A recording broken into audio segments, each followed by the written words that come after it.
Hello બચ્ચા party, કેમ છો બધાય? મજામાં? Good morning all of you. ચાલો, તબિયત પાણી સારા બધાના?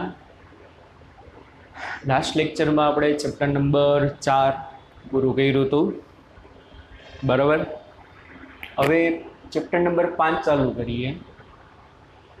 ચેપ્ટર નંબર બચ્ચા પાર્ટી 5 પતશે ને પછી આપણે ચોથું અને પાંચમું બંનેના ભેગા પ્રીવિયસ યરના, બરોબર, JEE નીટના આપણે MCQ સાથે સોલ્વ કરશું. સમજાઈ જશે? મેં તમને કીધું હતું કે ભાઈ આપણે હવે નેક્સ્ટ ટાઈમ આ કરશું ચોથા ચેપ્ટરના પ્રીવિયસ યરના જી નીટના. પણ પાંચમું ચેપ્ટર છે એ ચુંબકત્વ ઉપર જ છે. આખું પાંચમા ચેપ્ટરનું નામ છે ચુંબકત્વ અને દ્રવ્ય. આખું મેગ્નેટ ઉપર જ છે, મેગ્નેટિઝમ ઉપર જ છે, બરાબર. એટલા માટે બેટર આપણે એ કરીએ કે ભાઈ પાંચમું ચેપ્ટર પતશે પછી ચોથા અને પાંચમા ચેપ્ટરના બંનેના MCQ સાથે સોલ્વ કરશું, બરાબર. એટલે આજના લેક્ચરમાં આપણે ચેપ્ટર નંબર 5ની શરૂઆત કરશું, બરાબર. એ ચેપ્ટર નંબર 5ની શરૂઆત કરીએ એ પહેલાં એક ચોથા ચેપ્ટરનો મારે તમને ગેલ્વેનોમીટર અને વોલ્ટમીટર વાળો એક દાખલો ગણાવી દઉં, પછી આપણે ચેપ્ટરની શરૂઆત કરીએ, ચેપ્ટર નંબર 5ની.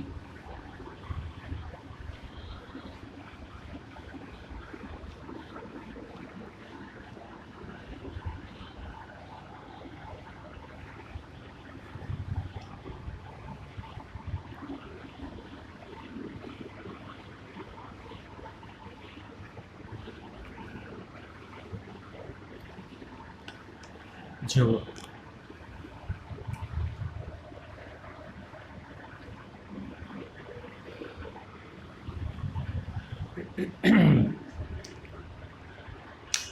એક દાખલો ગણી લઈએ.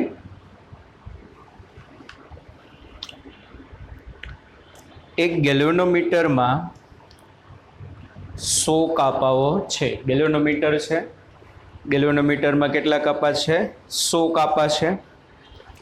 1 મિલીએમ્પિયરનો પ્રવાહ પસાર કરતા 10 કાપા જેટલું કોણાવર્તન અનુભવે છે.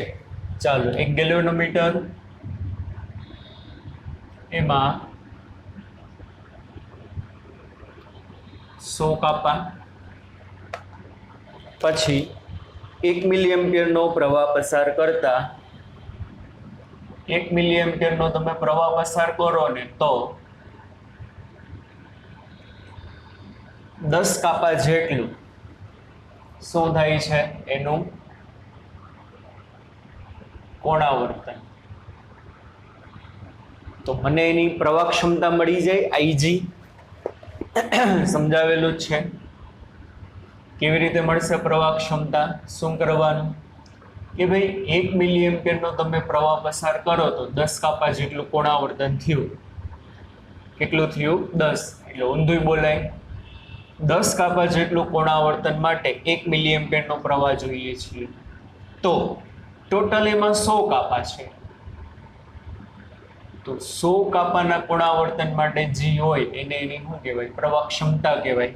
શું કહેવાશે? એની પ્રવાહ ક્ષમતા. તો આ અહીંયા ઉપર જાય, આ નીચે આવે ને આ અહીંયા જાય એટલે શું થશે? બોલો, IG બરાબર, સમજાય છે છોકરાઓ?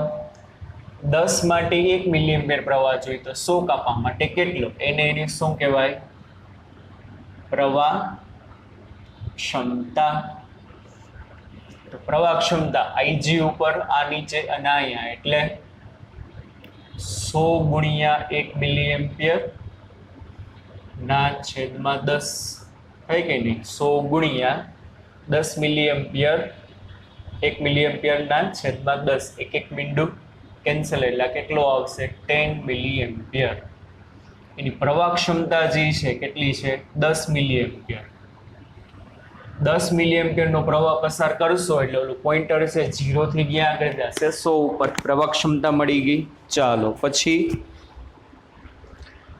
1 મિલી વોલ્ટેજ માટે 2 કાપા જેટલું કોણાવર્તન અનુભવે છે. ગેલ્વેનોમીટરના 2 છેડા વચ્ચે તમે 1 મિલી વોલ્ટેજની બેટરી લગાડો ને તો એ પોઈન્ટર જે છે ને 2 કાપા જેટલું કોણાવર્તન અનુભવે છે. ચાલો, પછી આ પ્રવાહ માટે આપ્યું હતું. વોલ્ટેજ માટે શું કીધું? 0 થી 2 કાપા ક્યારે ખસે છે? 1 મિલી વોલ્ટેજ બારેથી તમે લગાડો ને ત્યારે. તો જુઓ છોકરાઓ, તો બારેથી મારે કેટલા વોલ્ટેજ લગાડવા પડે કે એનું પૂર્ણ સ્કેલ આવર્તન થાય, એને એની વોલ્ટેજ ક્ષમતા કહેવાય. શું કહેવામાં આવે? એની વોલ્ટેજ ક્ષમતા. તો સિમ્પલ છે, 2 કાપા માટે બારેથી 1 મિલી વોલ્ટની બેટરી આપવી પડે.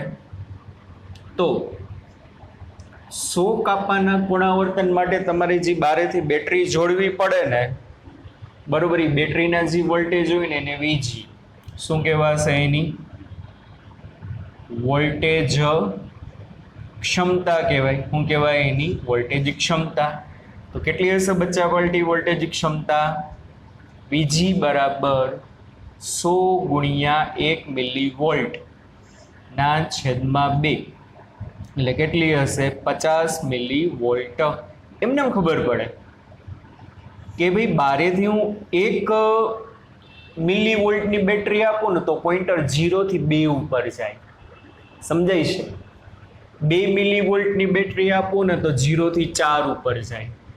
10 મિલીવોલ્ટની બેટરી આપો ને તો 0 થી 20 ઉપર જાય. પણ આવા તો એમાં 100 કાપા છે. તો 50 મિલીવોલ્ટની બારેથી બેટરી જોડીશ ને તો એનું પૂર્ણ સ્કેલ આવર્તન થઈ જાય, મતલબ મેક્સિમમ આટલા વોલ્ટેજ આવે, તો એની વોલ્ટેજ ક્ષમતા કહેવાય. બરોબર. ચાલો આગળ. 5 એમ્પિયરનો પ્રવાહ માપી શકે તે માટે શું કરવું જોઈએ? ચાલો, શું કીધું છે? એ 5 એમ્પિયરનો પ્રવાહ માપી શકે તેના માટે શું કરવું જોઈએ? તો તેના માટે એસ મૂલ્યનો શન્ટ ગેલ્વેનોમીટર સાથે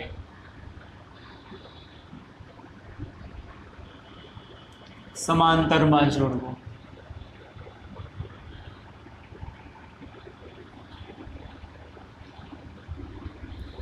ચાલો હવે તો શન્ટનું સૂત્ર S બરાબર IG RG ના છેદમાં I માઇનસ IG. IG એટલે પ્રવાહ ક્ષમતા મેં ગોતી લીધી. I એટલે કેટલો પ્રવાહ માપવો છે એના વડે? 5 એમ્પિયરનો. RG એટલે ગેલ્વેનોમીટરનો અવરોધ, એ નથી આપ્યો, મળી જાય. જો ગેલ્વેનોમીટરના મહત્તમ પ્રવાહ આટલો છે, ગેલ્વેનોમીટરના મહત્તમ વોલ્ટેજ આટલા છે, તો ગેલ્વેનોમીટર માટે વોલ્ટેજ કેપેસિટી ખબર છે, ગેલ્વેનોમીટરની કરંટ કેપેસિટી ખબર છે, તો એનો અવરોધ તમને મળી જાય કોઇલનો. RG બરાબર ગેલ્વેનોમીટરનો અવરોધ, V બરાબર IR. V બરાબર IR, તો R બરાબર V ના છેદમાં I. પણ V એ મેક્સિમમ હોવો જોઈએ ને I એ મેક્સિમમ હોવો જોઈએ. તો V એનો મેક્સિમમ આટલો માપી શકે છે, I મેક્સિમમ આટલો માપી શકે છે. બસ બેનો ગુણોત્તર લઈ લ્યો તો એના ઉપરથી એનો અવરોધ મળી જાય. એટલે 50 મિલી વોલ્ટ ના છેદમાં IG કેટલો છે? 10 મિલી એમ્પિયર. મિલી કેન્સલ, વોલ્ટના છેદમાં એમ્પિયર એટલે ઓહમ. 0 0 ગયું એટલે 5, એટલે આનો અવરોધ હશે 5 ઓહમ. બસ કિંમત મળી ગઈ RG. બસ આ કિંમત અહીંયા મૂકી દો. માટે S બરાબર IG એટલે 10 મિલી, 10 ગુણ્યા 10⁻³ RG એટલે 5 ના છેદમાં I એટલે 5 એમ્પિયરનો પ્રવાહ માપવો છે, માઇનસ IG એટલે 10 ગુણ્યા 10⁻³. આનું તમે સાદુરૂપ આપશો બચ્ચા વડે જવાબ આવશે 5/499. 5/499 ઓહમ. આટલા મૂલ્યનો અવરોધ જો તમે એને શંટમાં જોડો ને, આટલા મૂલ્યનો શન્ટ તમે તેના સાથે સમાંતરમાં જોડો તો એની કેપેસિટી 10 મિલી એમ્પિયરમાંથી વધીને કેટલી થઈ જાય? 5 એમ્પિયર. સમજાય છે? ચાલો બીજું બી. ઈ સરસ છે. 1 ડિવિઝન પર વોલ્ટ નું રીડિંગ મેળવવા માટે શું કરવું પડે? જો સરસ મજાનો પ્રશ્ન છે. 1 ડિવિઝન પર વોલ્ટ, આટલું જો કોણાવર્તન તમારે ગેલ્વેનોમીટરનું જોતું હોય તો તમારે શું ચેન્જીસ કરવો પડે? એટલે વોલ્ટ મીટર બનાવવાનું ટૂંકમાં. પ્રશ્ન સમજાણો છોકરાઓ? કે આનો મતલબ એમ કે ભાઈ 1 વોલ્ટ બારેથી લગાડો ને તો 1 ડિવિઝન જેટલું કોણાવર્તન થાય. અત્યારે આ સૂત્રો પરથી તમે એમ કહી શકો કે ભાઈ 1/2 મિલીવોલ્ટ લગાડો ને 1/2 મિલીવોલ્ટ તો 1 કાપા જેટલું કોણાવર્તન થાય. સમજો 1 મિલીવોલ્ટે 2 હોય તો 1/2 મિલીવોલ્ટની બેટરી તમે લગાડો ને તો 1 કાપા જેટલું કોણાવર્તન થાય. તો મારે 1 વોલ્ટની બેટરી લગાડું ત્યારે 1 કાપા જેટલું કોણાવર્તન જોતું હોય તો શું કરવું પડે? હવે પહેલા તો એક બીજી વસ્તુ જો 1 ડિવિઝન પર વોલ્ટ, તો એનો મતલબ આમાં એવા કેટલા કાપા છે? 100 કાપા છે. કેટલા કાપા છે? 100 કાપા છે. ઇટ મીન્સ તમારે કરવું છે શું કે ગેલ્વેનોમીટરની કેપેસિટી 100 વોલ્ટ કરવી છે. કેટલા વોલ્ટ કરવી છે બચ્ચા પાર્ટી? 100 વોલ્ટ. કે ના સમજાણું? 1 વોલ્ટની બેટરી લગાડતા 1 ડિવિઝન જેટલું કોણાવર્તન આવે, પરંતુ આપણે તો 100 કાપા છે. તો એનો મતલબ શું કે મારે ગેલ્વેનોમીટર વડે 100 વોલ્ટ માપવા છે. અત્યારે ગેલ્વેનોમીટર 50 મિલીવોલ્ટ માપે છે, એની બદલે તમારે 100 વોલ્ટ માપવા. તો આપણે એમ લખી શકીશું 1 ડિવિઝન પર વોલ્ટ એટલે કે 1 ડિવિઝન માટે પર વોલ્ટ એટલે કે 1 ડિવિઝન માટે 1 વોલ્ટની જરૂર હોય. તો મારે તો એવું બનાવવું છે. તો જો આપણા તો 100 ડિવિઝન છે તો 100 ડિવિઝન માટે કેટલા વોલ્ટ થાય? V બરાબર 100 ઉપર 1 નીચે એટલે કેટલા થશે? 100 વોલ્ટ જ થશે કે નહીં? તો આનો મતલબ શું? મારે એવું ગેલ્વેનોમીટર બનાવવું છે કે જે ગેલ્વેનોમીટર 50 મિલીવોલ્ટ માપતું હોય, એની કેપેસિટી કેટલી છે વોલ્ટેજ માપવાની? 50 મિલીવોલ્ટ. એ મારે વધારીને 100 વોલ્ટ કરવી છે. સમજાણું? હવે તો શું કરવું પડે? કાંઈ નહીં, સિમ્પલ. ગેલ્વેનોમીટરની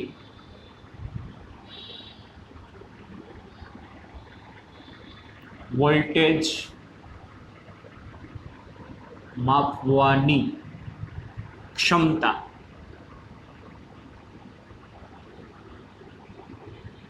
50 મિલીવોલ્ટમાંથી 100 વોલ્ટ કરવા મોટા મૂલ્યનો અવરોધ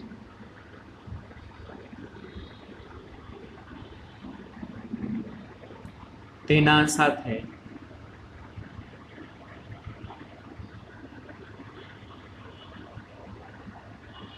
શ્રેણીમાં જોડવો પડે.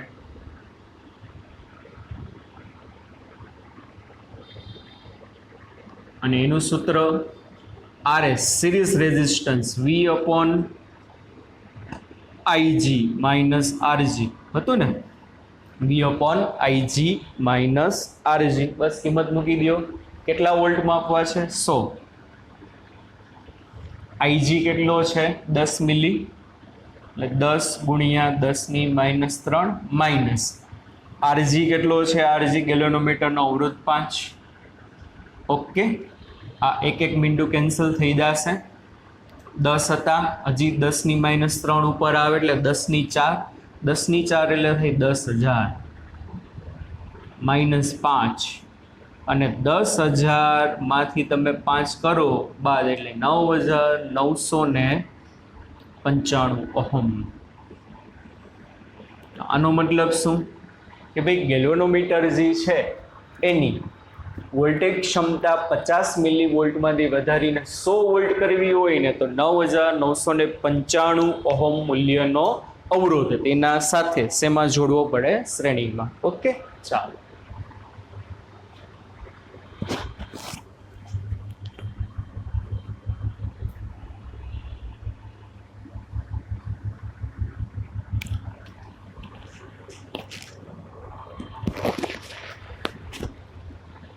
ચાલો ચેપ્ટર નંબર 5 ની શરૂઆત.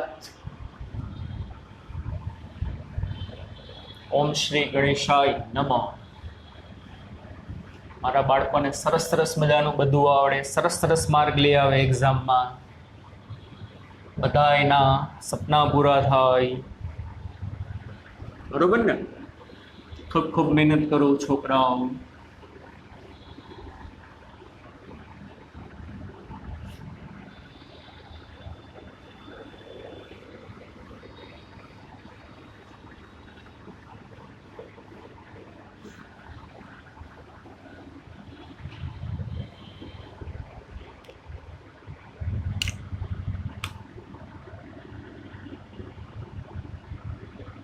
ચેપ્ટર નંબર 5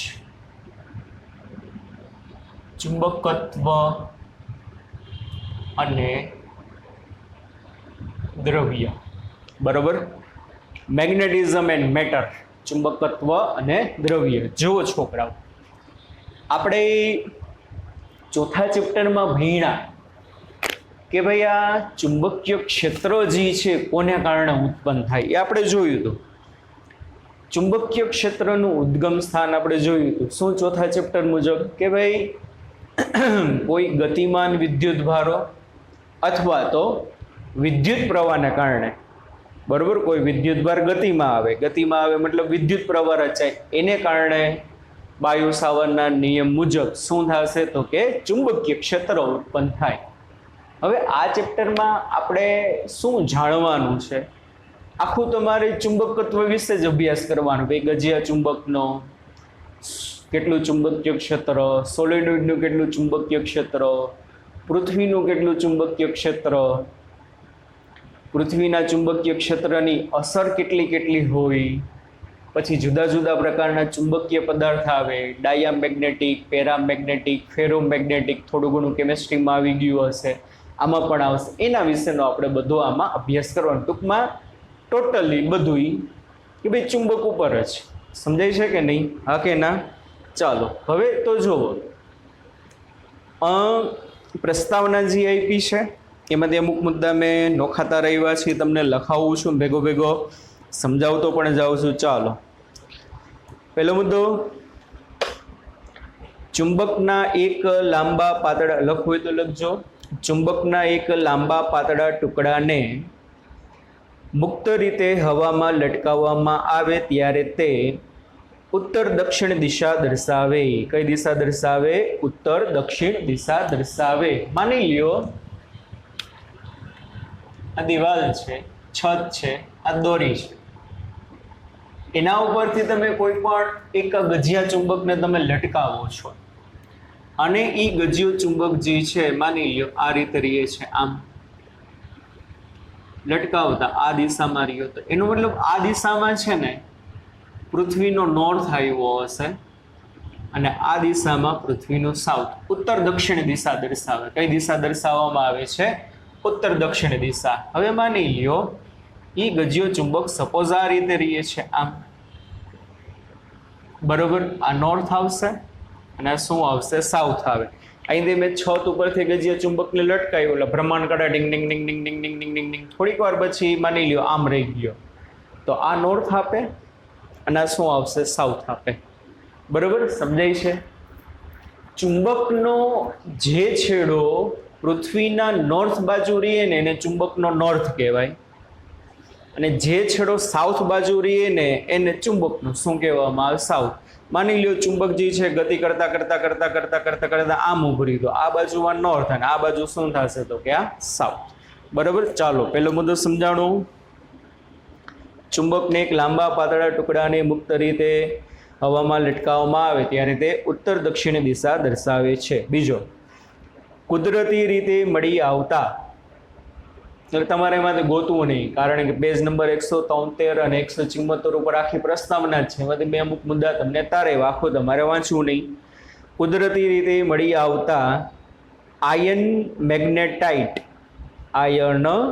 મેગ્નેટાઇટના ખનિજો ને લોહ ચુંબક એવું નામ આપવામાં આવ્યું છે. એમસીક્યુમાં પૂછાય કે ભાઈ લોહ ચુંબક તરીકે નીચેનામાંથી કોણ જાણીતું છે? તો કોણ જાણીતું છે? આયર્ન મેગ્નેટાઇટના ખનિજોને લોહ ચુંબક એવું નામ આપવામાં આવ્યું છે. જેનો અર્થ ચુંબકીય પથ્થર પણ થાય છે. એવો પણ પ્રશ્ન પૂછે ભાઈ ચુંબકીય પથ્થર તરીકે નીચેનામાંથી કોને ઓળખવામાં આવે, તો કોને, તો કે આયર્ન મેગ્નેટાઇટ. ચાલો પછી ત્રીજો મુદ્દો ખૂબ જ અગત્યનો છે. પૃથ્વી પોતે પણ એક ચુંબક તરીકે વર્તે છે. લખો, પછી સમજાવું હમણાં. પૃથ્વી પોતે પણ એક ચુંબક તરીકે વર્તે છે, જેનું ચુંબકીય ક્ષેત્ર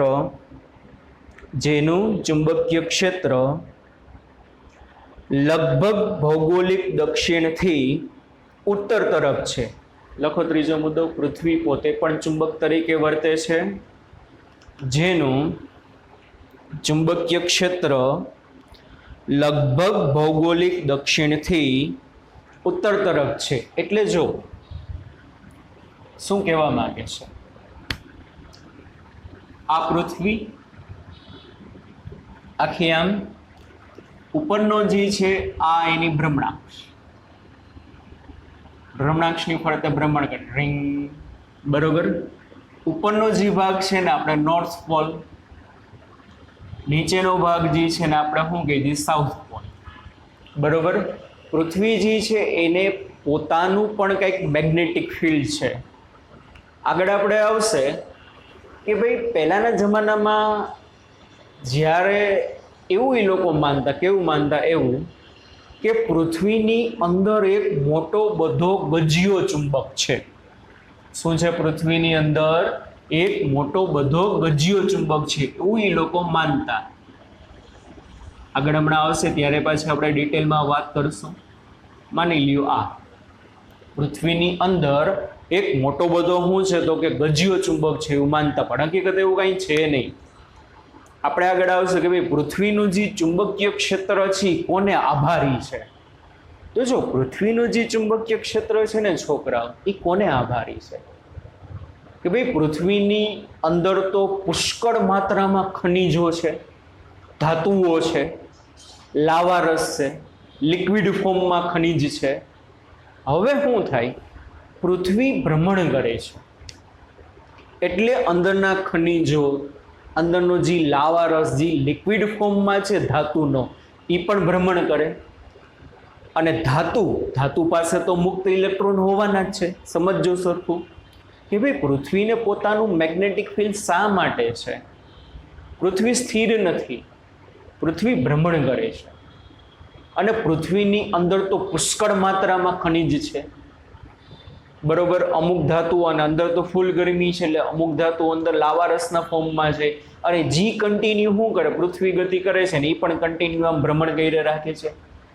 એને પરિણામે એ ખનિજ તત્વના બધા ઇલેક્ટ્રોન્સ ભ્રમણ કરે, અને એ ઇલેક્ટ્રોન ભ્રમણ કરે છે ને એને પરિણામે પૃથ્વીને અંદર પોતાનો કંઈક કરંટ છે. અને એ કરંટને કારણે, વિદ્યુત પ્રવાહને કારણે ચેપ્ટર નંબર 4 અનુસાર પૃથ્વીને પોતાનું શું છે, ચુંબકીય ક્ષેત્ર છે. સમજાય છે કે નહીં? પહેલાના જમાનામાં એવું માનતા કે ભાઈ પૃથ્વીની અંદર એક મોટો બધો ગજિયો ચુંબક છે, પણ હકીકતે એવું કાંઈ છે નહીં. પૃથ્વીનું જે મેગ્નેટિક ફિલ્ડ છે ડ્યુ ટુ ધીસ, મેં તમને સમજાવ્યું એમ. તો એક બીજી વસ્તુ કીધી કે પૃથ્વીને જે છે ને પોતાનું ચુંબકીય ક્ષેત્ર છે ને કઈ દિશામાં છે? પૃથ્વીના ભૌગોલિક એટલે જિયોગ્રાફી એટલે આપણે એમ કહીએ છીએ કે ભાઈ આને જિયોગ્રાફિકલ નોર્થ, એટલે કે ભાઈ ભૌગોલિક ઉત્તર ધ્રુવ કહેવાય, આને કહેવાય ભૌગોલિક દક્ષિણ ધ્રુવ. ભૌગોલિક પરિસ્થિતિઓને અનુરૂપ, કઈ ભૌગોલિક સ્થાનને અનુરૂપ. પણ મેં તમને એક વસ્તુ લખાઈ કે પૃથ્વીનું પોતાનું જે ચુંબકીય ક્ષેત્ર છે ને લગભગ ભૌગોલિક દક્ષિણથી લગભગ ભૌગોલિક ઉત્તર તરફ છે. એટલે શું કે દક્ષિણથી ઉત્તર બાજુ છે, એટલે અહીંથી જે છે ને ચુંબકીય ક્ષેત્ર રેખાઓ બહાર આવે છે અને ઉત્તર બાજુ આમ કંઈક શું થાય છે તો કે વિરામ પામે છે. અહીંથી મેગ્નેટિક ફિલ્ડ બહાર નીકળ્યું.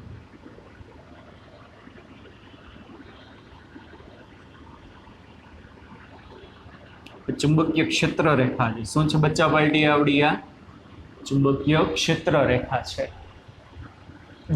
લગભગ કીધું, જો આવું નથી, આકૃતિ સાચી. આ પૃથ્વી,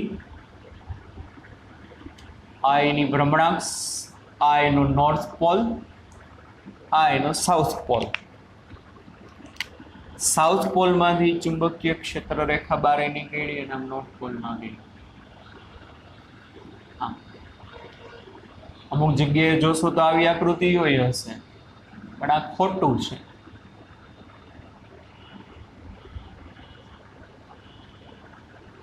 આ રીતે નથી કે પરફેક્ટ દક્ષિણ ધ્રુવમાંથી બધી ચુંબકીય ક્ષેત્ર રેખા બહાર નીકળે ને પરફેક્ટ ઉત્તર ધ્રુવમાં બધી શું થાય, ચુંબકીય ક્ષેત્ર રેખાઓ અંદર જાય. ના, એવું નથી. લગભગ એટલે આપણે આગળ આવશે દક્ષિણ ધ્રુવથી છે ને આશરે 11.3 ડિગ્રી જેટલા અંતરે અને ઉત્તરથી પણ આશરે 11.3 ડિગ્રી જેટલા અંતરેથી અહીંથી ચુંબકીય ક્ષેત્ર રેખા બહાર આવે અને અહીંથી હું અંદર એન્ટર થાય. હવે બચ્ચા પાર્ટી તમને બધાને પ્રશ્ન એવો થાય, શું પ્રશ્ન એવો થાય કે ચુંબકીય ક્ષેત્ર રેખાઓ તો સાહેબ નોર્થથી સાઉથ હોય, યાદ છે ને? કોઈ પણ ગજિયો ચુંબક હોય, આ એનો નોર્થ પોલ અને એનો સાઉથ પોલ. તો મને ખબર છે આપણે નાના હતા ત્યારે ભણ્યા હતા, આની વસ્તુ સાચી જ ભણ્યા છીએ.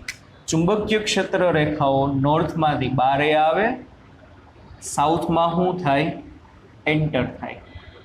ચુંબકીય ક્ષેત્ર રેખા શું થશે બચ્ચા પાર્ટી, નોર્થમાંથી બહાર આવે, સાઉથમાં એન્ટર થાય.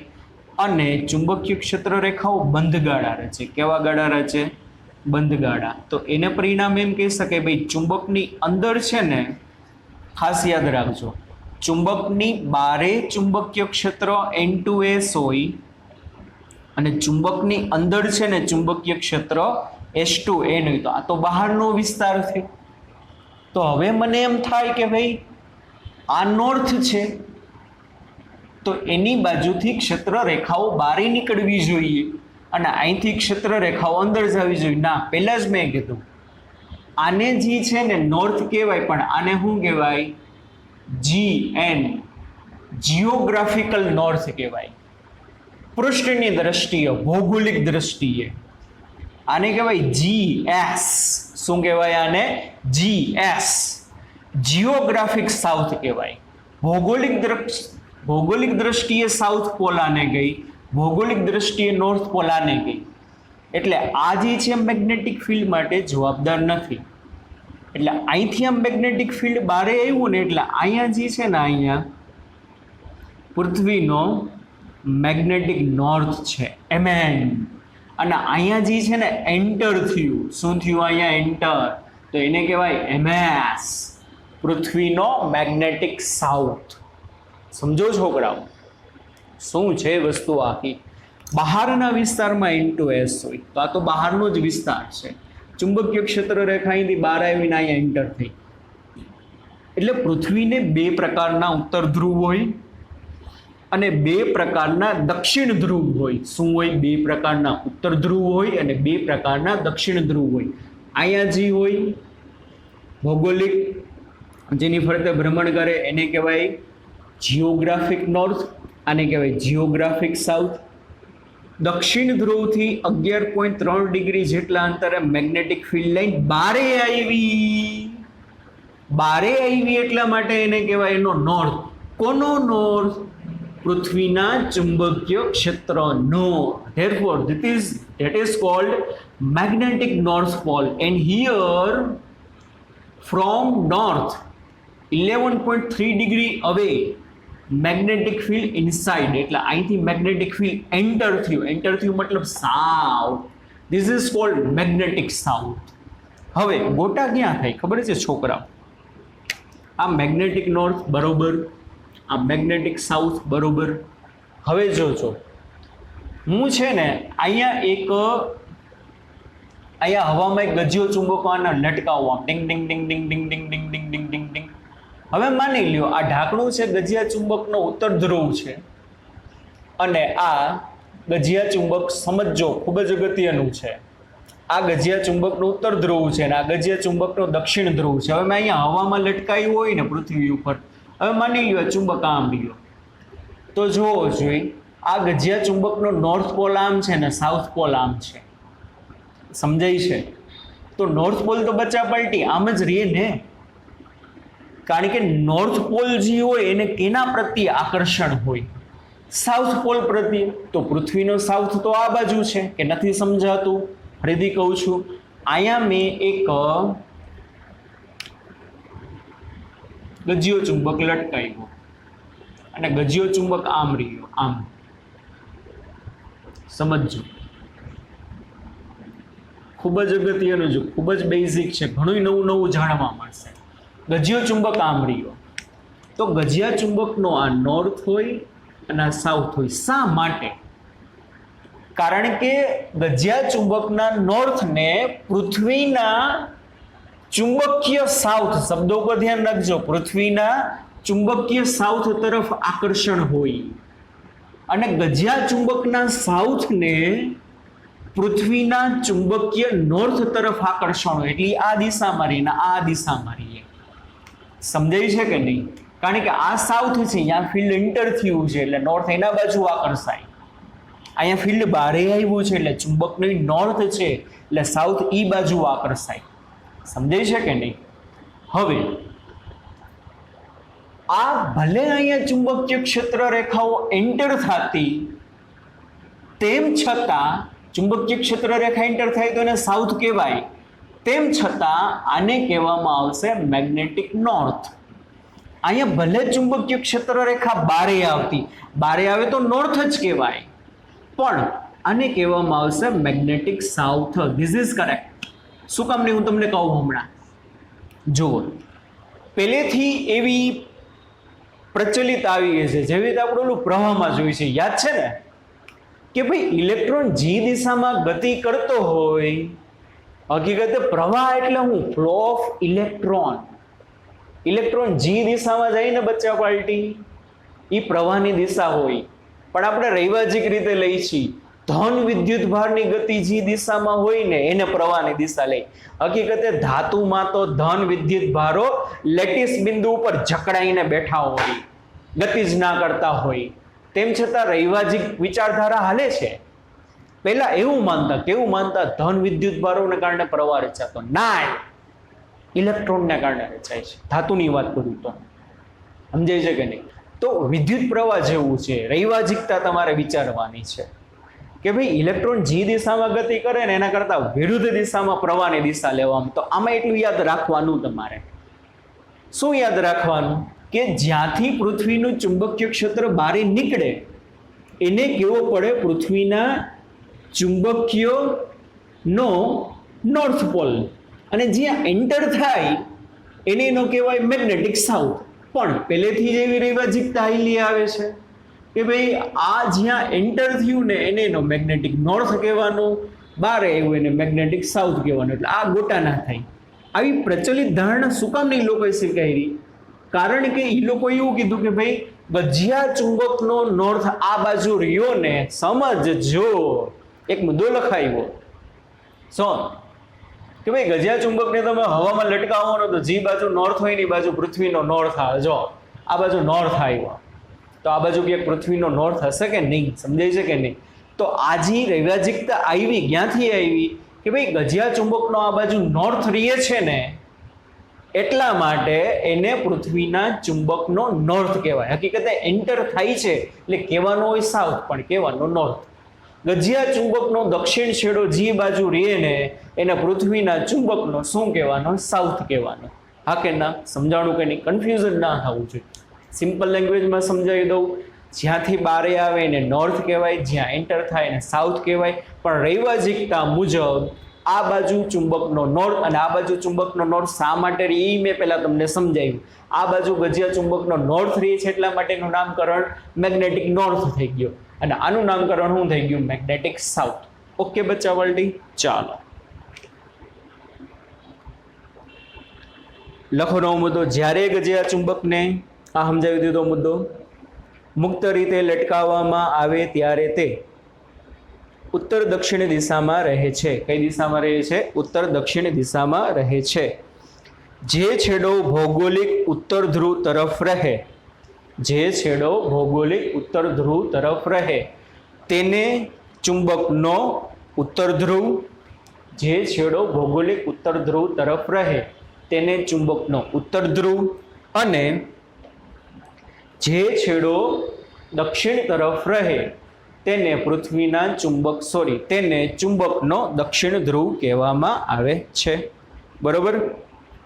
ચાલો, જનરલી આ તો બધું ડેટાબેઝ છે એટલે મારે બધું આ લખવું પડ્યું છે, બાકી તો આપણે એમને ફટાફટ જોઈએ જ છીએ. બરોબર. ચાલો આગળ. જ્યારે બે ચુંબકોના ઉત્તર અથવા દક્ષિણ ધ્રુવોને, આ તો બધાને સમજાય, એકબીજાની નજીક લાવવામાં આવે ત્યારે તેઓ આકર્ષણ અનુભવે. બરોબર. આ ચુંબકનો આ નોર્થ પોલ, આ ચુંબકનો આ સાઉથ પોલ, બેને તમે નજીક લઈ આવો તો એ બે શું થાય? આકર્ષણ અનુભવે. જો બે નોર્થ નોર્થ અથવા તો બે સાઉથ સાઉથ નજીક લઈ આવો તો શું થાય? અપાકર્ષણ. લખો. જ્યારે બે ચુંબકોના ઉત્તર ધ્રુવો અથવા તો દક્ષિણ ધ્રુવો એકબીજાની નજીક લાવવામાં આવે ત્યારે અપાકર્ષણ થાય.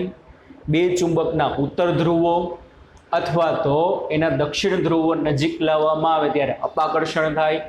નોર્થ નોર્થ, સાઉથ સાઉથ, અને એક ચુંબકનો ઉત્તર અને એક ચુંબકનો દક્ષિણ નજીક લાવવામાં આવે ત્યારે આકર્ષણ થાય. ચાલો પછી આપણે ચુંબકના ઉત્તર કે દક્ષિણ ધ્રુવોને જુદા પાડી શકતા નથી. આપણે ચુંબકના ઉત્તર કે દક્ષિણ ધ્રુવોને જુદા પાડી શકતા નથી. જો આપણે ગજિયા ચુંબકના બે સમાન ટુકડા કરીએ તો આપણને આવા જ બે ગજિયા ચુંબક મળે છે, જેમના ચુંબકીય ગુણધર્મો થોડા ઘણા નબળા હોય છે. માની લો એક આ ગજિયો ચુંબક છે, આ એનો નોર્થ છે, આ સાઉથ છે. હવે નોર્થ અને સાઉથ મોનોપોલાર નોટ પોસિબલ. મોનોપોલ એટલે એકાકી ધ્રુવો. હવે જો તમે એના બે ટુકડા કરો, બરોબર, એટલે આ નોર્થ બની જાય અને સાઉથ બની જાય. આવું પોસિબલ નથી. એમાંથી પાછા બે નવા ચુંબક બનશે, અને એ જે બે નવા બચ્ચા પાલટી ચુંબક બન્યા છે ને, આ નોર્થ તો આ નોર્થ જ, આ સાઉથ તો આ સાઉથ જ, પણ આ નોર્થ છે તો આ સાઉથ બને ને આ સાઉથ છે, બે નવા ચુંબક બની જાય પાછા. બરોબર. એટલે એકાકી ધ્રુવો એના પોસિબલ નથી. હંમેશા ચુંબકના બે ધ્રુવો જોડમાં જ હોય. Always they are create dipole. બરોબર. હંમેશા શેમાં હોય તો કે જોડમાં જ હોય. બરોબર. એકાકી ધ્રુવો એના શક્ય નથી. Monopole are not possible. પણ આ ચુંબક કરતા એ બે ચુંબકના ટુકડાનું ચુંબકત્વ, ચુંબકીય ક્ષેત્ર થોડું ઘણું શું થઈ ગયું હોય? નબળું પડી ગયું હશે. બરોબર. ચાલો, લોખંડ અને તેની મિશ્રતા. લખો નવો મુદ્દો. ઓલું બાકી રહી ગયું. આપણે ચુંબકના ઉત્તર કે દક્ષિણ ધ્રુવોને જુદા પાડી શકતા નથી. જો આપણે ગજિયા ચુંબકના બે સમાન ટુકડા કરીએ તો આપણને આવા જ બે ગજિયા ચુંબકો મળે છે, જેમના ચુંબકીય ગુણધર્મો થોડા નબળા હોય છે. વિદ્યુત ભારોના કિસ્સાથી વિરુદ્ધ સ્વતંત્ર ઉત્તર અને દક્ષિણ ધ્રુવ એટલે કે ચુંબકીય એકી ધ્રુવો અસ્તિત્વ ધરાવતા નથી. વિદ્યુતમાં એવું હોય, ધન ધ્રુવ નોખો હોઈ શકે, ઋણ ધ્રુવ નોખો હોઈ શકે. ખબર છે ને, ડાયપોલમાં એવું જરૂરી નથી પોઝિટિવ નેગેટિવ હંમેશા ભેગા જ. પોઝિટિવ પ્રોટોનિક એક રખડતો હોઈ શકે, ઇલેક્ટ્રોનિક એક રખડતો હોઈ શકે. એટલે ઇલેક્ટ્રિસિટીમાં, ઇલેક્ટ્રિક ફિલ્ડમાં monopole, positive pole, negative pole are possible, but in magnetism monopole are not possible. They always in dipole. બરાબર. હંમેશા ડાયપોલના સ્વરૂપમાં જ હોય. લોખંડ અને નવો મુદ્દો. લોખંડ અને તેની મિશ્ર ધાતુઓમાંથી ચુંબકો બનાવવામાં આવે છે. લોખંડ અને તેની મિશ્ર ધાતુઓમાંથી ચુંબકો બનાવવામાં આવે છે. ઓકે બચ્ચા વલ્ટી. ચાલો, આ બધું બેઝિક હતું. નેક્સ્ટ લેક્ચરમાં સરસ મજાનું નવું આપણા ચેપ્ટર વિશે જાણશું. બરોબર. આજના લેક્ચરમાં આટલું રાખી. Bye bye, take care, see you. ધ્યાન રાખજો છોકરાઓ, ખૂબ મહેનત કરો. Bye by.